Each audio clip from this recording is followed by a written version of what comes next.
The desperate transmission crackled through subspace, breaking the midnight silence at Earth's monitoring station Alpha. Lieutenant Corey Jackson jolted upright in his chair, fingers frantically working the controls to clear the static. The message was fragmentary but unmistakable, a plea for help from a dying civilization.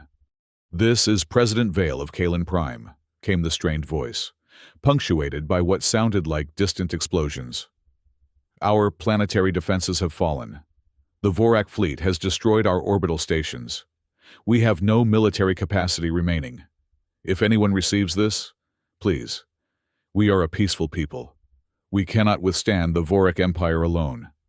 Jackson's hands trembled as he initiated the emergency protocol. Within minutes, the transmission was being played before Earth's Defense Council, hastily assembled in the middle of the night. Defense Secretary Morgan leaned forward, her face illuminated by the holographic display. "This is the third civilization to fall to the Vorak in as many months. They're expanding aggressively toward our sector. We've barely been part of the galactic community for 50 years, countered Ambassador Reynolds. Our treaties don't obligate us to intervene in conflicts this far from our system. Admiral Victoria Hayes stood silently by the window, watching the artificial constellations of Earth's orbital defenses glimmer against the night sky. As head of Earth's expeditionary fleet, she had never led forces into battle beyond their solar system. No human had. "The Kalen are 15 light-years away," Director Collins of Intelligence said.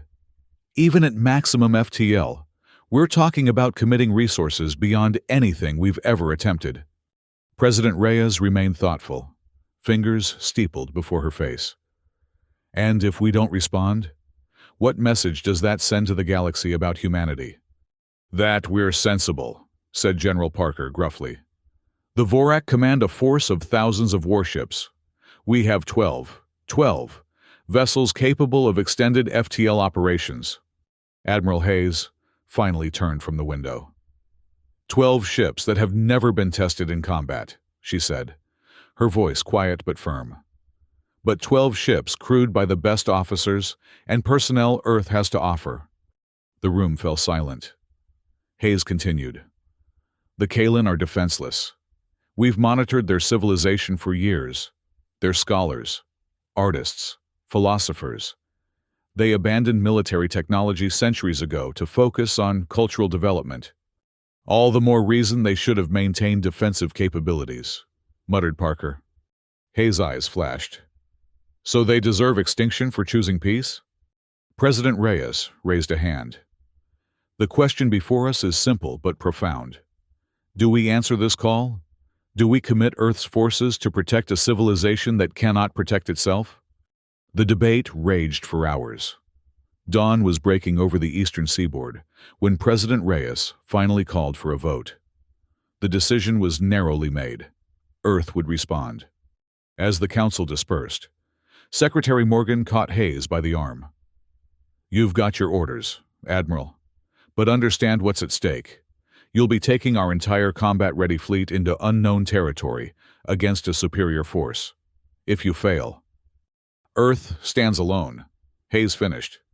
"I know the stakes." "Godspeed, Victoria," Morgan whispered. "Make us proud." Captain Nico, of the Kalen defense vessel. Last Light watched through the viewport as his ship, the final operational military craft in the Kalen arsenal, maneuvered through the debris field that had once been their orbital shipyards. Around him, the bridge crew worked in tense silence, monitoring the approaching Vorak scout vessels that picked through the wreckage, searching for survivors to eliminate. "Status of evacuation shuttles?" Nico asked, his silver-blue skin taut with strain. 37 successfully away to the outer moons," replied his first officer. "Alara. But long-range scans show Vorak destroyers moving to intercept." Nico closed his eyes briefly. 37 shuttles carrying barely 10,000 Kalen citizens, a fraction of their population of millions. The rest remained on the surface, huddled in underground shelters as Vorak bombardment reduced their once beautiful cities to rubble. "Any response to President Vale's distress call?" he asked, already knowing the answer. Nothing, Captain, said the communications officer. The Zenturi Conclave has officially declined intervention. The Omega Alliance claims their forces are too far away to assist in time. No one wants to challenge the Vorak, Alara said bitterly. Nico nodded grimly. The Kaelin had always known their pacifistic ways made them vulnerable, but they had counted on mutual defense agreements with neighboring systems. Those agreements meant nothing now that the Vorak had demonstrated their overwhelming military might. "New contacts," the sensor officer suddenly called out. "Multiple FTL signatures at the system's edge." Nico spun toward the main display. "Vorak reinforcements?" "No, sir. Different signatures entirely. Configuration unknown." The bridge fell silent as they watched 12 sleek vessels materialize at the edge of their system. They were unlike any ships Nico had ever seen. Gunmetal gray, with streamlined hulls bristling with what appeared to be kinetic weapon systems rather than the energy weapons common throughout the galaxy. "We're receiving a transmission," the communications officer said in disbelief. A moment later, a human face appeared on the main screen. Admiral Hayes looked directly at Nico, her expression resolute. "This is Admiral Victoria Hayes of the Earth Expeditionary Fleet. We received your distress call and have come to render assistance to the people of Kaelin Prime. Please identify yourself." Nico could scarcely believe what he was hearing. "This is Captain Nico of the Kaelin defense vessel, Last Light. Admiral, Earth is nearly 15 light-years from our position. How did you—" "We pushed our FTL drives beyond recommended parameters," Hayes said with the ghost of a smile.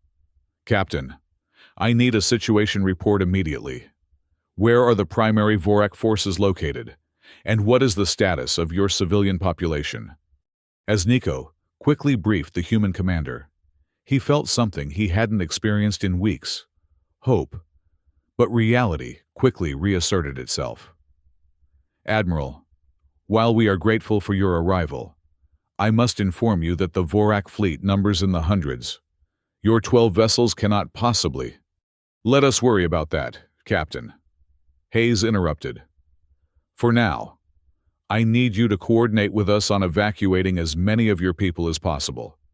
We've detected Vorak scout ships approaching your evacuation shuttles. We'll deal with them first." Before Nico could respond, the transmission ended. On his sensor display, he watched in amazement as the Earth vessels accelerated to combat speed. Their movements precise and coordinated as they split into 3 battle groups and moved toward the Vorak scouts. "What are they doing?" Alara whispered. "Their ships are heading straight for the Vorak formation without evasive patterns." Nico leaned forward, watching intently. "They're not charging weapons, at least not energy weapons." The Vorak scouts, 20 sleek, predatory vessels, adjusted course to intercept the human ships, their plasma cannons beginning to glow with building energy. But before they could fire, the lead Earth vessels suddenly released what appeared to be thousands of small metallic objects. "What is that?" Alara asked. Nico's eyes widened as he realized what he was seeing. "Kinetic projectiles. They're using mass accelerators." The space between the vessels lit up as the Vorak scouts opened fire with their plasma weapons. But they were calibrated for energy weapon exchanges, not the cloud of hypervelocity projectiles now hurtling toward them. The metallic storm tore through their hulls, shredding their defenses. Within moments, 15 Vorak vessels were reduced to expanding clouds of debris. The remaining 5 attempted to retreat, but the Earth vessels pursued relentlessly, launching more kinetic barrages until the last scout ship disintegrated. "By the celestial harmony," Alara breathed. "They destroyed them all without taking a single hit." Nico's communication console chimed. Admiral Hayes appeared again, her expression unchanged despite the victory. "Captain Nico, the immediate threat to your evacuation shuttles has been eliminated. Have them proceed to these coordinates." A set of navigational points appeared on his screen. "We'll provide escort. Meanwhile, I need to speak with your President Vale immediately regarding our next steps." As the transmission ended, Nico exchanged glances with his bridge crew. For the first time in weeks, there was something other than despair in their eyes. "Send word to the evacuation shuttles," he ordered, "and prepare to rendezvous with the Earth fleet. It seems the Kalan people have found an unexpected ally." In the war room of the Vorak command vessel, inevitable conquest. Supreme General Rex studied the battlefield hologram with growing irritation. The scout squadron had been annihilated so quickly that barely any tactical data had been transmitted back. "Play it again," he commanded, and his officers hurriedly complied. The hologram showed the final moments of the scout squadron's destruction. Strange vessels using primitive kinetic weapons that somehow bypassed their energy shields designed to deflect plasma and laser fire. "Identify these vessels," Rex demanded. His intelligence officer swallowed nervously. "We believe they are from Earth, General, a relatively new species to achieve FTL capabilities." "Earth," Rex repeated, the word unfamiliar on his tongue. "And what do we know of these Earthers?" "Very little, General. They've maintained a cautious presence in galactic affairs. No significant military engagements documented. Their technology is considered unremarkable." Rex studied the hologram again, watching as his scout ships were torn apart by clouds of projectiles. "Unremarkable, yet effective," he mused. "Why would they intervene on behalf of the Kalan? They have no formal alliance." "Unknown, General." Rex's expression hardened. "It doesn't matter. They've made their choice, and they will share the Kalan's fate." He straightened, his tall, armored form casting a long shadow across the holographic display. "Redirect the third battle group to Kalan Prime. I want these Earth vessels destroyed and their tactics analyzed."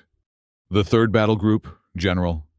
That's nearly 200 warships for only 12 enemy vessels." Rex turned slowly to face the officer who had spoken, his crimson eyes narrowing. "Did I stutter, Commander? 200 ships. The Emperor expects the Kalan system to be fully subjugated within the week. These interlopers will not delay our timetable." The commander bowed deeply. "At once, General."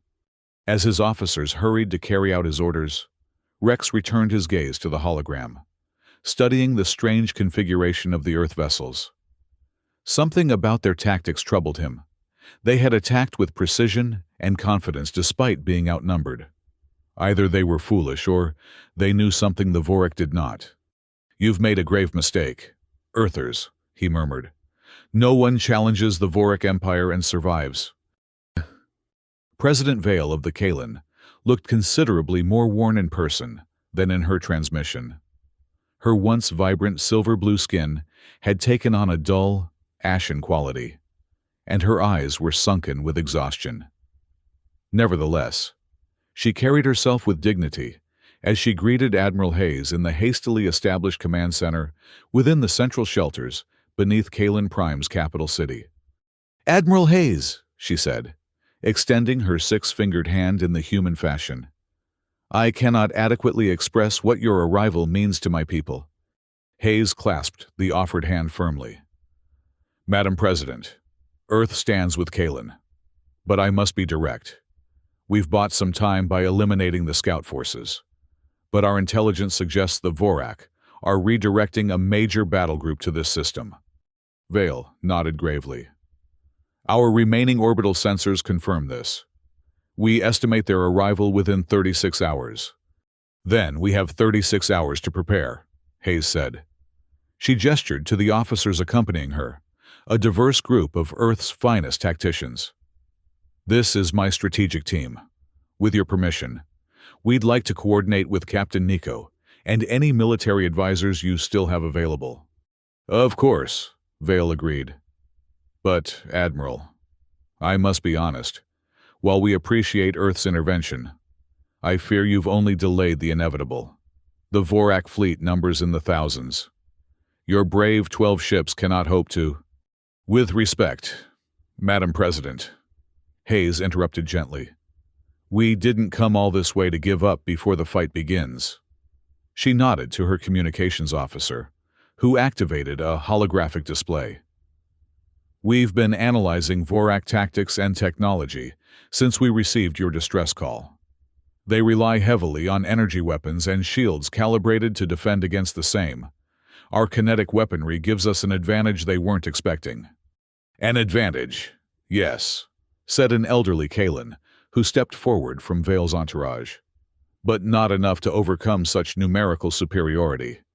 Dr. Saren, Vale explained. Our leading military historian. Hayes acknowledged the elderly Kalen with respect. You're right, Doctor. Which is why we need to leverage every resource available to us. She expanded the holographic display to show the Kalen system. Your outer system has extensive mining operations in the asteroid belts, correct? Vale looked confused. Yes, though most have been abandoned as our people evacuated toward the inner moons. Those facilities are about to become our forward operating bases, Hayes said. Captain Nico, I understand your ship has stealth capabilities? Nico, who had been quietly observing, nodded. The last light was designed for reconnaissance.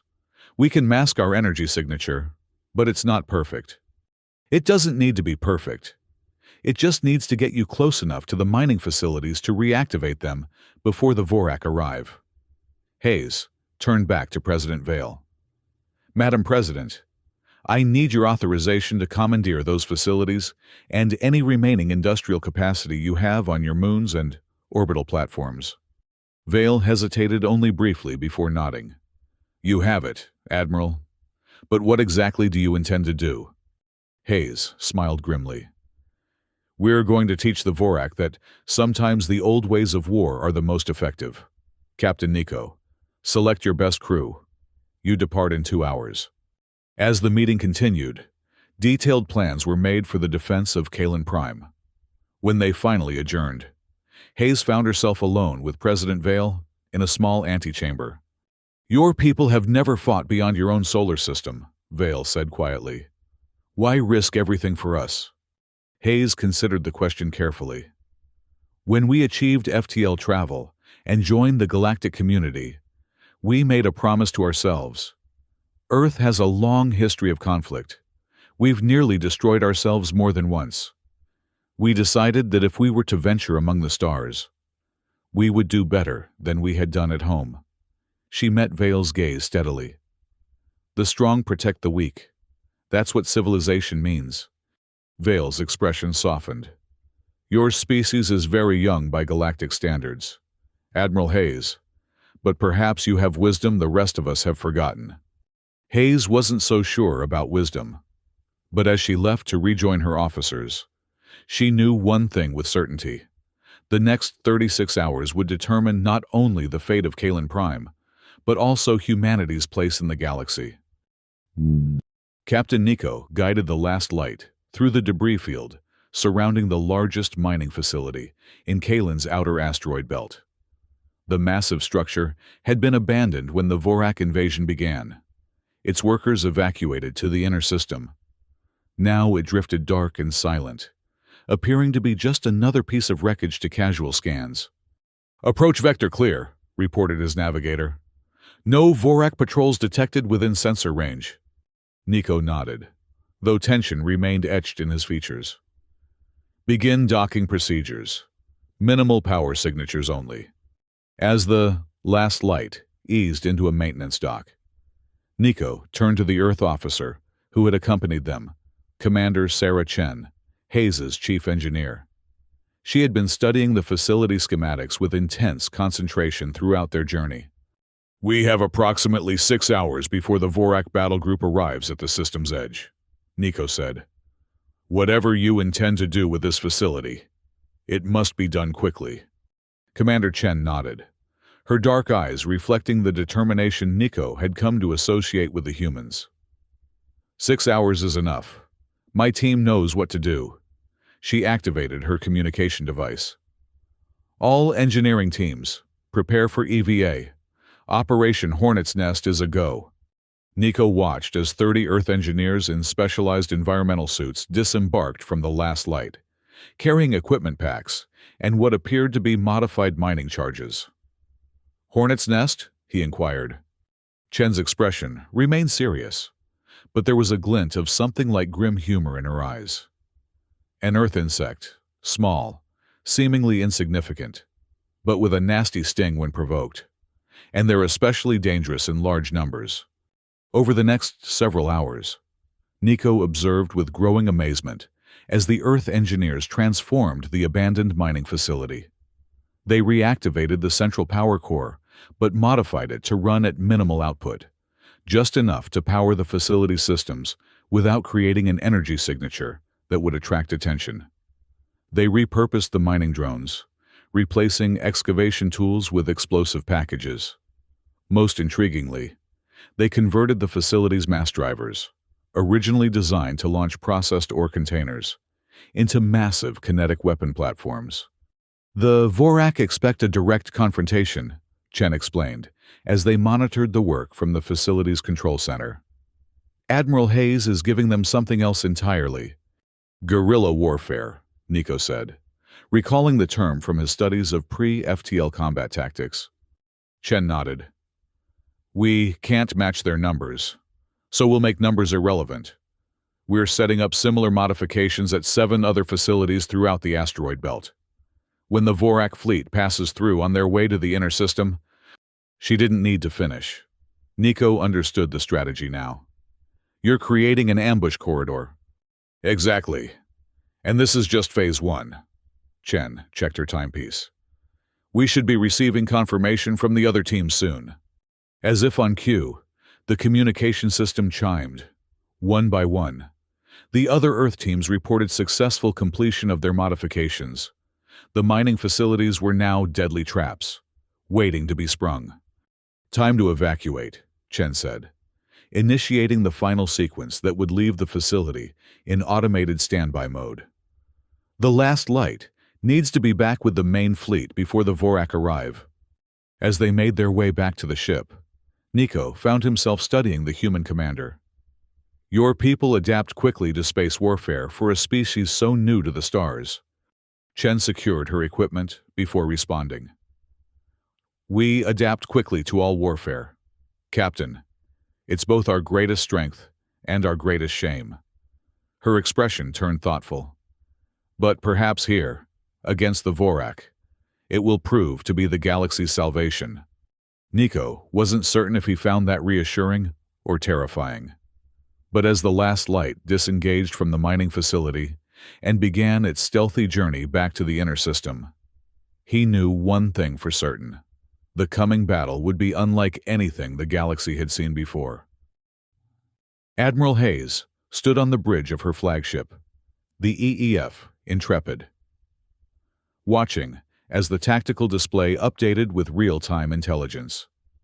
The Vorak battle group had arrived at the edge of the Kalan system and was proceeding inward with methodical precision, nearly 200 warships moving in tight formation toward the inner planets. They're maintaining combat spacing, observed her tactical officer, Lieutenant Commander Ortiz. No deviation from standard Vorak approach protocols. Hayes nodded. They're confident. They don't see us as a serious threat. That's about to change, said Captain Malcolm, her second in command. Captain Nico's ship has rejoined the fleet, and all mining facilities are reporting ready status. Hayes studied the approaching Vorak formation. They would reach the outer asteroid belt within 20 minutes. Order all Earth vessels to take position behind Kalan's largest moon. Minimal power signatures. Passive sensors only. Captain Nico, maintain position with the evacuation fleet in the shadow of the fourth moon. As her orders were carried out, Hayes felt the weight of responsibility settle more heavily on her shoulders. The decisions she made in the next few hours would determine not only the fate of the Kalan people, but potentially Earth's standing in the galactic community. If they failed here, Earth would be marked as the next target for Vorak expansion. Admiral, Captain Malcolm said quietly, the Defense Council's final communication was ambiguous regarding our level of engagement. They authorized defensive measures to protect the Kalan civilians, but not necessarily a full-scale.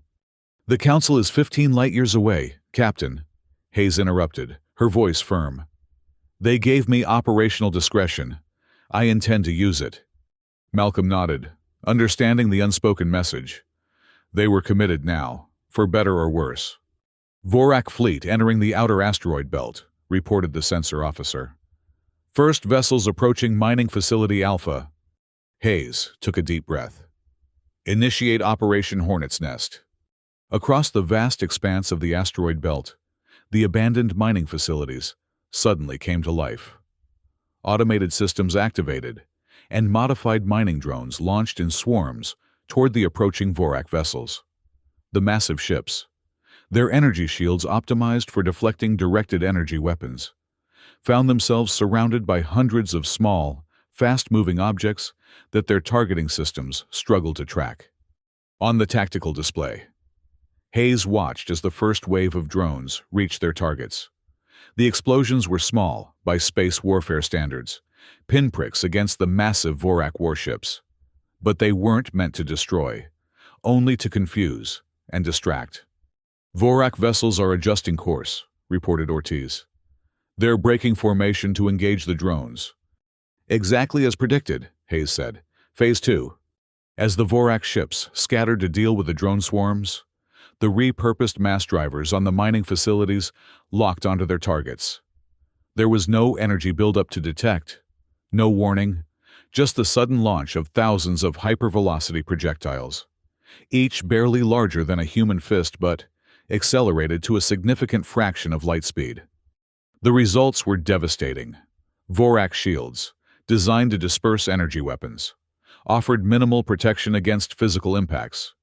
The kinetic projectiles tore through hull plating, punctured vital systems, and in some cases passed entirely through smaller vessels, leaving them venting atmosphere and drifting powerless.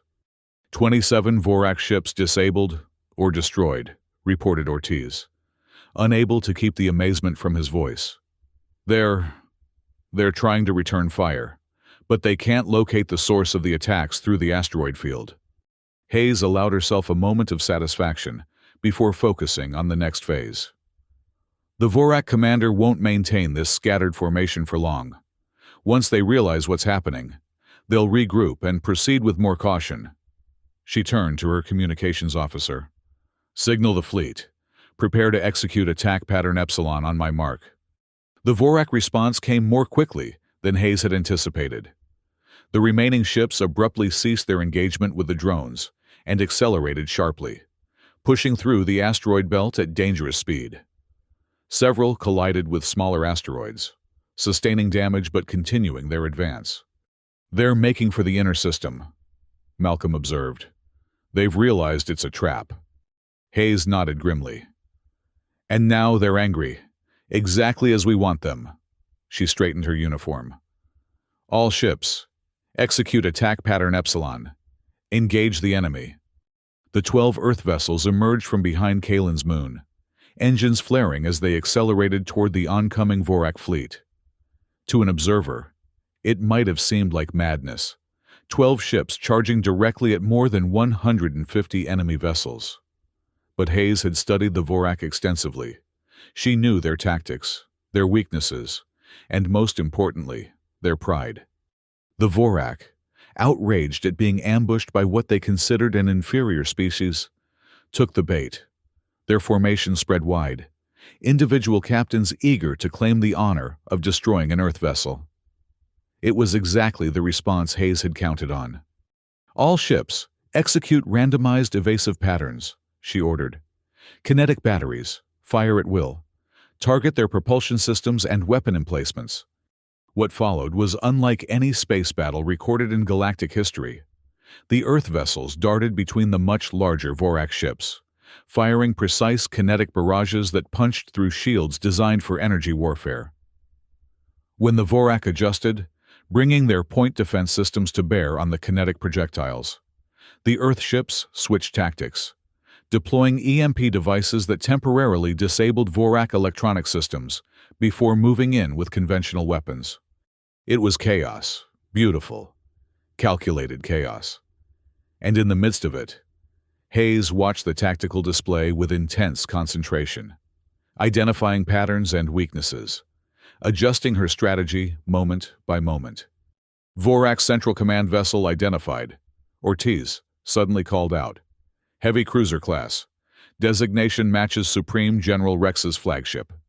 Hayes studied the vessel on the display. It had remained at the rear of the Vorak formation, directing the battle from a position of relative safety. Interesting. He's cautious for a Vorak commander. She tapped a command into her console. All ships, continue current engagement protocols. Intrepid will break off and attempt to draw out the Vorak command ship. Captain Malcolm looked concerned. Admiral, that's not advisable. Even with our advantages, a direct confrontation with their command ship is exactly what they won't expect. Hayes finished. They think we're fighting defensively, protecting the Kaelin. They don't understand why we're here. She met Malcolm's gaze steadily. Sometimes, Captain, you have to show your opponent that you're willing to risk everything. Only then do they begin to doubt their own superiority. The Intrepid broke away from the main battle, accelerating on an intercept course with the Vorak command vessel. As Hayes had predicted, the move caught the Vorak off guard. Several escort ships moved to intercept, but the Intrepid's superior maneuverability allowed it to evade their fire while maintaining its course. We're being hailed, reported the communications officer. It's the Vorak command ship. Hayes straightened her uniform. On screen. The main display flickered, and the imposing figure of Supreme General Rex appeared. His crimson eyes narrowed as he studied Hayes with evident disdain. I am Supreme General Rex of the Vorak Empire, he announced, his translator rendering his harsh language into standard galactic common. You have interfered in matters beyond your comprehension. Human. Identify yourself before you are destroyed. Hayes met his gaze without flinching. Admiral Victoria Hayes of the Earth Expeditionary Fleet. We understand perfectly what's happening here. General, you're attempting to subjugate a peaceful civilization that poses no threat to you. Rex's expression didn't change, but Hayes noticed a subtle shift in his posture. Surprise, perhaps, at her directness. The Kaelin system lies within territory claimed by the Vorak Empire. Their submission or elimination is inevitable. Your interference is puzzling. Earth has no treaties with the Kaelin, no shared interests. Why sacrifice your ships and crews for aliens who would not do the same for you? It was a question Hayes had asked herself during the long journey to Kaelin Prime. The answer had become increasingly clear with each passing day. Because civilization means standing against tyranny, regardless of who the victim is. The galaxy is watching this conflict. General Rex, your victory is no longer assured, and the cost will be higher than you can imagine. Rex's mouth twisted into what might have been a smile.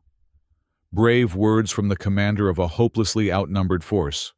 You've employed clever tactics, Admiral Hayes, but they merely delay the inevitable. The Vorak Empire does not retreat. We do not negotiate. We conquer. Then I suggest you begin, Hayes replied evenly, and terminated the transmission. She turned to find her bridge crew watching her with a mixture of admiration and concern. He'll come for us now, she said simply. Prepare all weapon systems. We're about to get his full attention.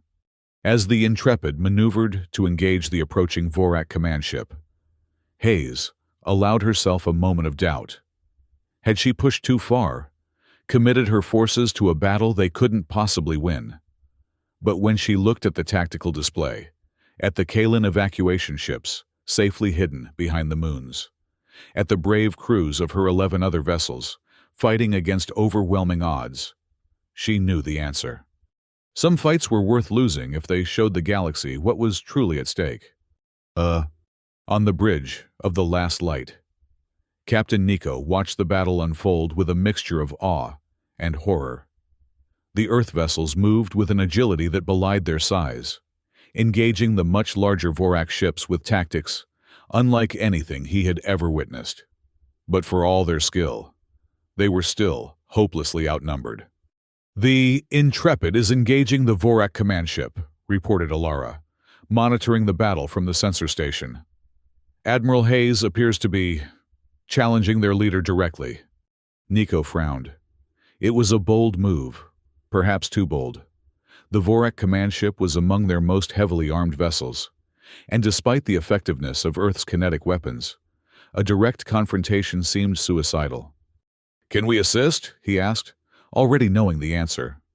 Alara shook her head. "Our weapon systems are no match for a Vorak cruiser, and our orders are clear. Protect the evacuation fleet at all costs." Nico clenched his fists in frustration. The last light had been designed for reconnaissance and fast attack, not frontline combat against capital ships. Still, watching as Earth's forces fought and died to protect his people while he remained in safety. "Sir," the communications officer interrupted his thoughts. "We're receiving a priority transmission. Multiple signals emerging from FTL at the system's edge." Nico's heart sank. "Vorak reinforcements?" "No, sir. The signatures are—" The officer's voice trailed off in disbelief. "Sir, they're Zenturi warships, a full battle group." Nico rushed to the sensor display, scarcely believing what he was seeing. The Zenturi conclave had explicitly refused to intervene when the Kalan had first been attacked. Yet there they were, 40 sleek, organic-looking vessels, rapidly approaching the battlefield. "We're being hailed," the communications officer reported. It's Ambassador Krell of the Zenturi." A moment later, the elongated, serene face of a Zenturi diplomat appeared on the main screen. "Captain Nico of the Kalan," Krell greeted formally. "The Conclave has reconsidered its position regarding the Vorak aggression in your system." Nico struggled to maintain his diplomatic composure. "We welcome the Zenturi fleet, Ambassador, but I must express my surprise at your arrival." The Conclave was quite clear in its refusal when President Vale first requested assistance. Krell's facial appendages rippled in what Nico recognized as the Zenturi equivalent of discomfort. "The Conclave's decision was reconsidered when we received word that Earth had committed its forces to your defense.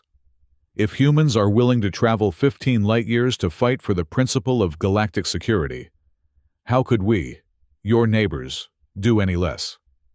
The ambassador's tone suggested there had been significant political upheaval within the Zenturi government. "Our fleet is at your disposal, Captain. Where are we needed most urgently?" Nico didn't hesitate. "Admiral Hayes's flagship is directly engaging the Vorak command vessel. She needs immediate support." "It shall be provided," Krell confirmed. "The Zenturi Conclave stands with Kalan and Earth against Vorak aggression." As the transmission ended, Alara turned to Nico with renewed hope in her eyes. "Do you think it's enough?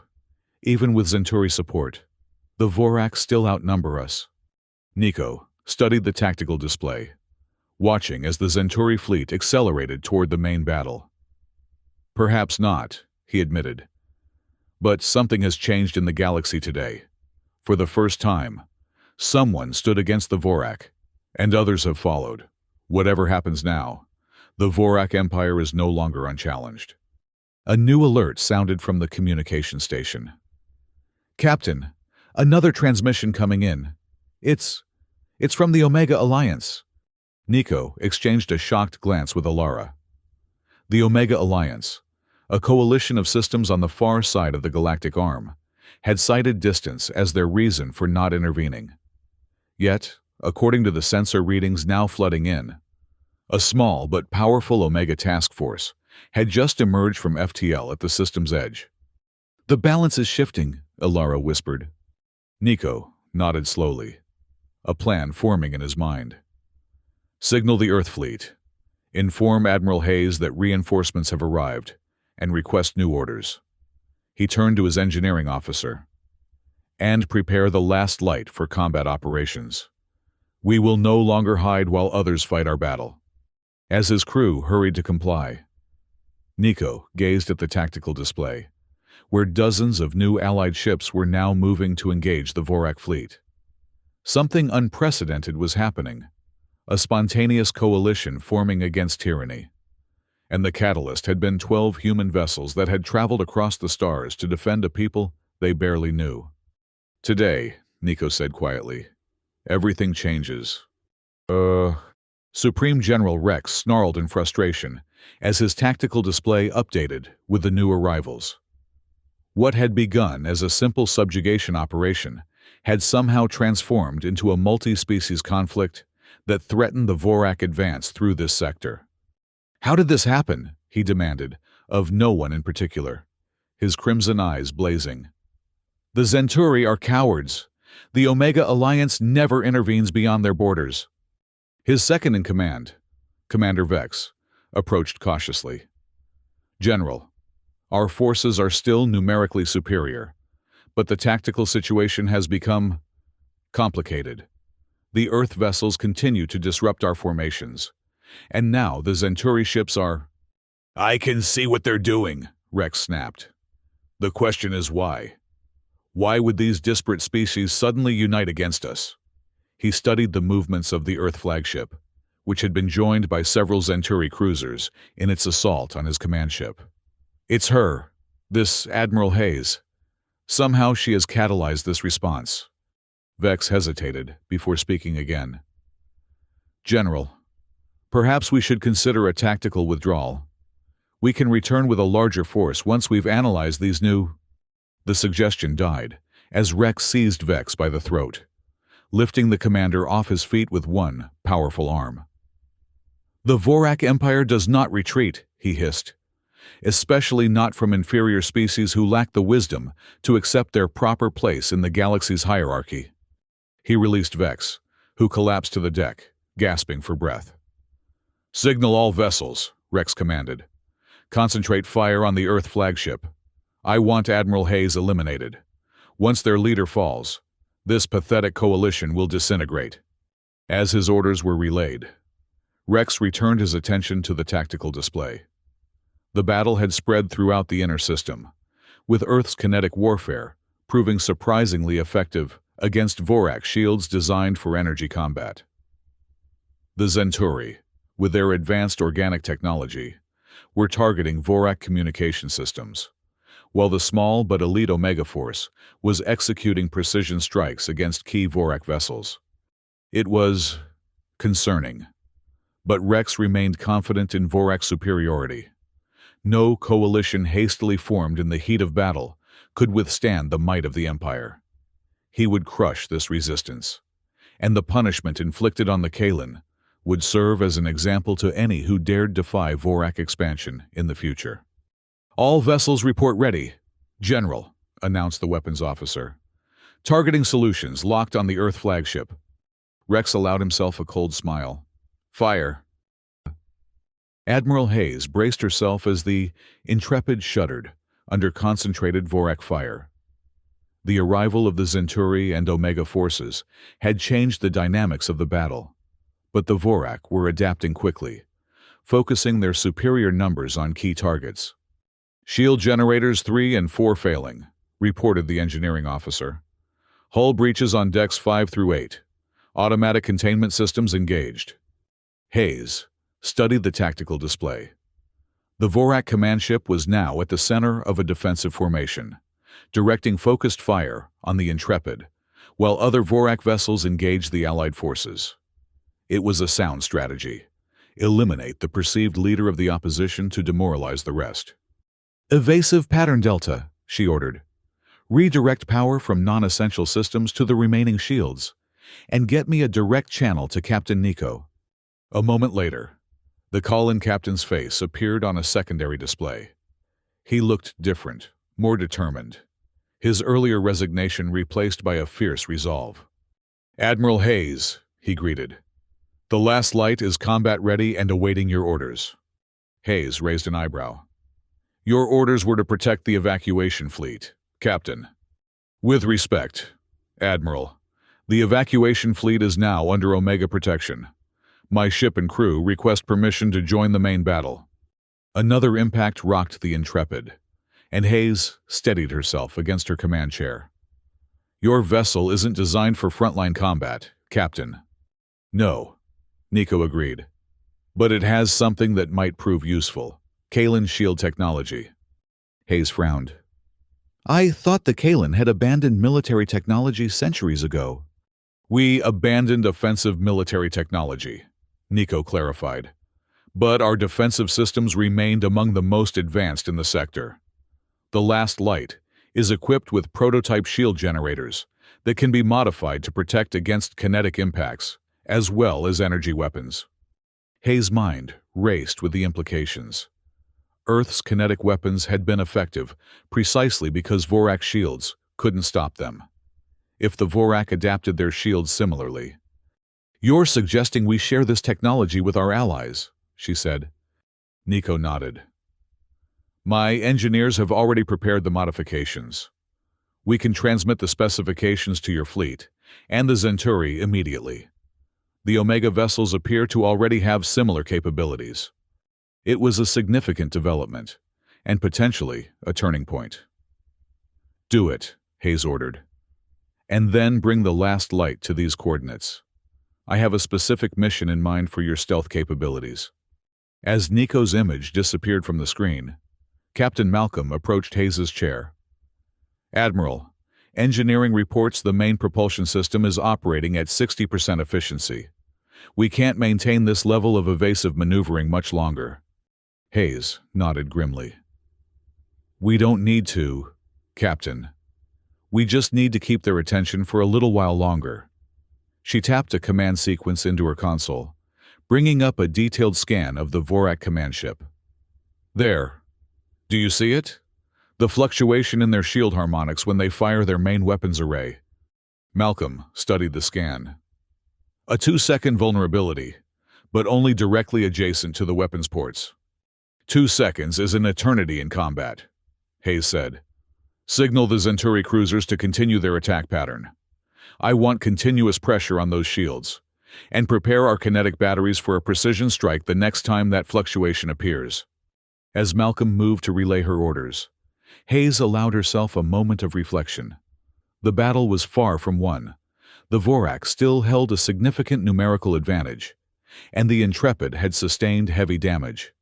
But for the first time, she felt a genuine hope that they might not merely survive this encounter, but actually prevail. The tactical display updated with new information. The Last Light was moving into position, and the first Allied vessels were beginning to implement the Kalen shield modifications. Across the system, the battle was evolving from a desperate defense into something approaching a coordinated offensive. Hayes straightened in her chair, her resolve hardening. All batteries, prepare to fire on my mark. Target the Vorak command ship's primary weapons array the moment their shields fluctuate. The bridge crew acknowledged her orders with determined efficiency. They had come too far to falter now. Whatever happened next, they would face it together. Humans, Kalen, Zenturi, Omega, and perhaps others yet to join. A coalition born in the heat of battle, united against tyranny. Vorak vessel charging weapons, reported the tactical officer. Shield fluctuation imminent. Hayes leaned forward. Stand by. Stand by. Fire! In the vast emptiness of space surrounding Kalen Prime, two fleets engaged in a battle that would reshape galactic politics for centuries to come. The Vorak, accustomed to swift victories against isolated opponents, found themselves facing a coordinated resistance that grew stronger with each passing hour. As news of the battle spread across subspace channels, other civilizations watched with growing interest. The Vorak Empire had seemed unstoppable in its expansion. Yet now, it was being challenged by an unlikely coalition led by Earth, a species most had dismissed as inconsequential newcomers to the galactic stage. On the diplomatic station orbiting Nexus Prime, representatives from a dozen neutral systems gathered to monitor the conflict.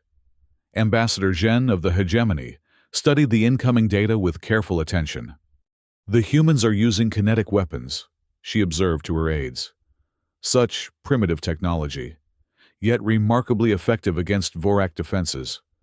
Their tactics are unorthodox, agreed her chief military advisor. They fight as if they have nothing to lose, yet everything to prove. Jen's expression remained impassive, but her decision was already forming. "Prepare my ship. We will observe this conflict more closely."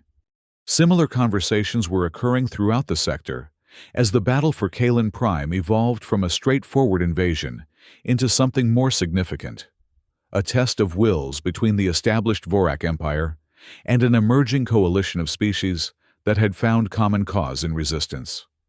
And at the center of it all, 12 Earth vessels and their determined admiral continued to fight against overwhelming odds, inspiring others to join a struggle that many had considered hopeless.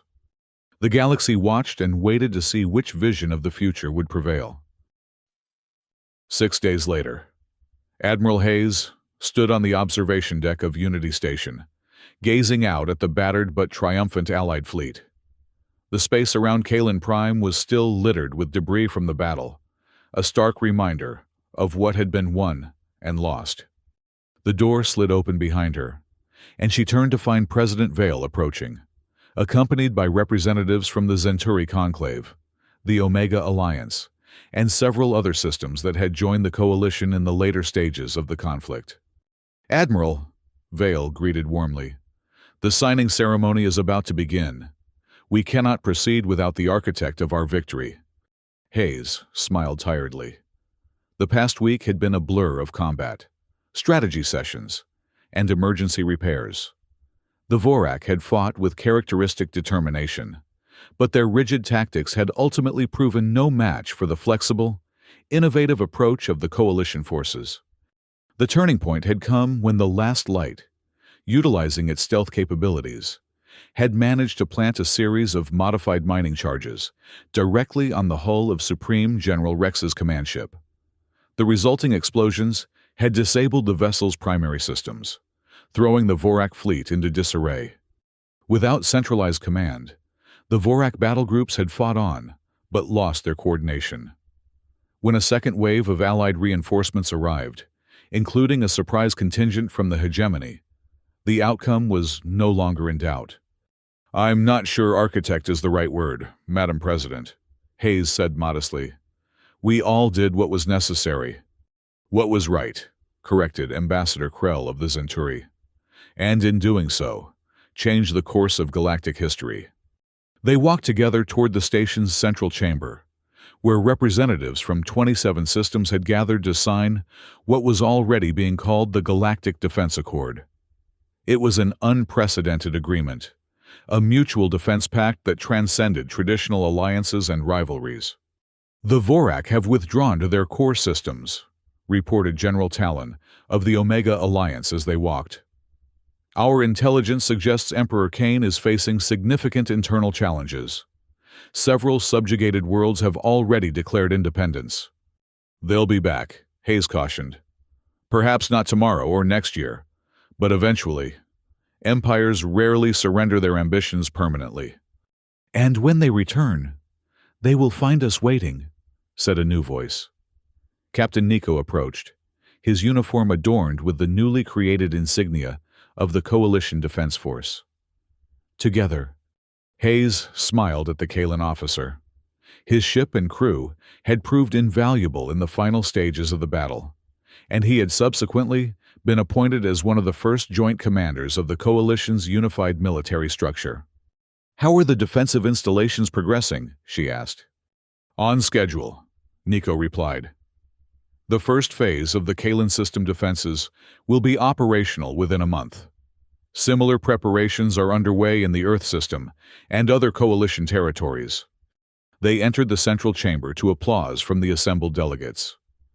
Hayes felt a moment of discomfort at being the center of attention. She had never sought recognition, only to do her duty. But she understood the symbolic importance of this moment. President Reyes of Earth, who had arrived with the diplomatic corps following the battle, stepped forward to greet her. "Admiral Hayes," she said formally, but with evident pride, "you have honored Earth and all of humanity with your actions.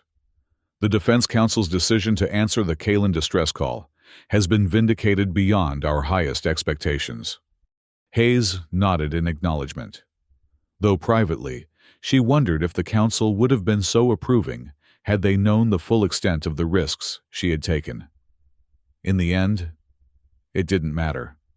They had answered the call when no one else would, and in doing so, helped forge something new and hopeful in the galaxy.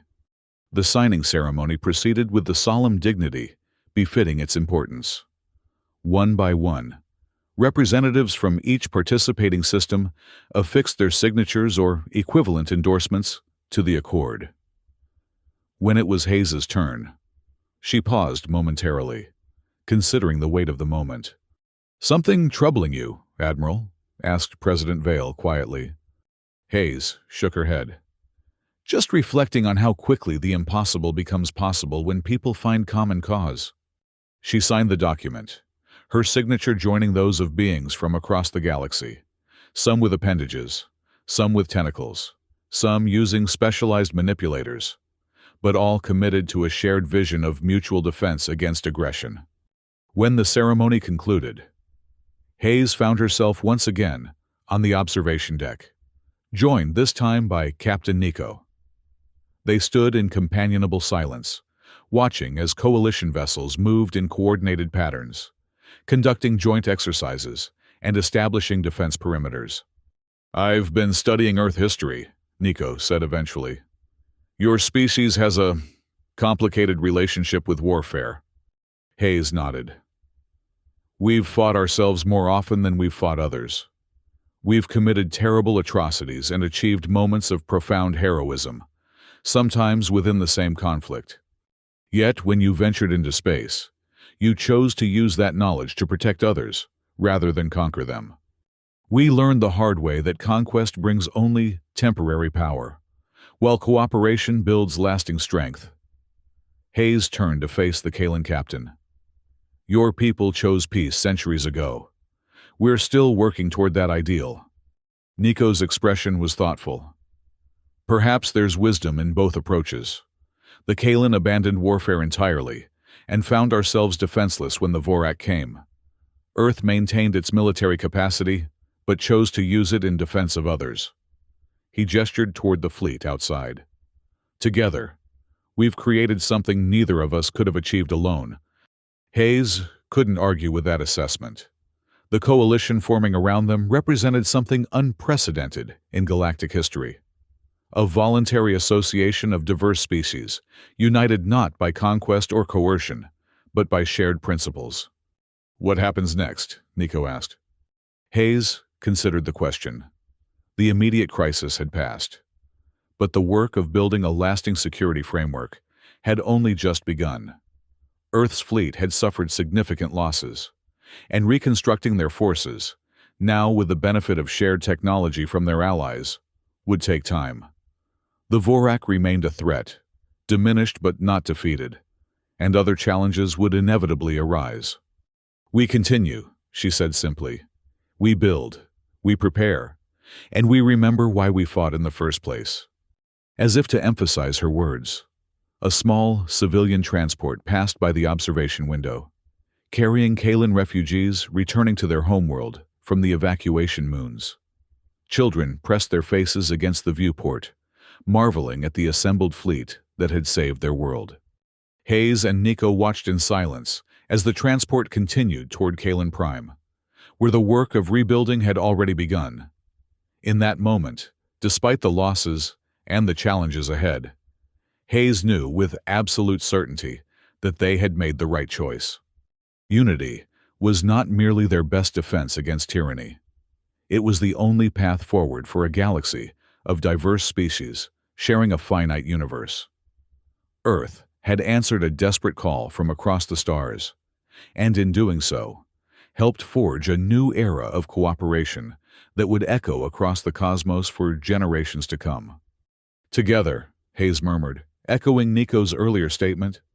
The Kalan captain nodded in agreement. "Together,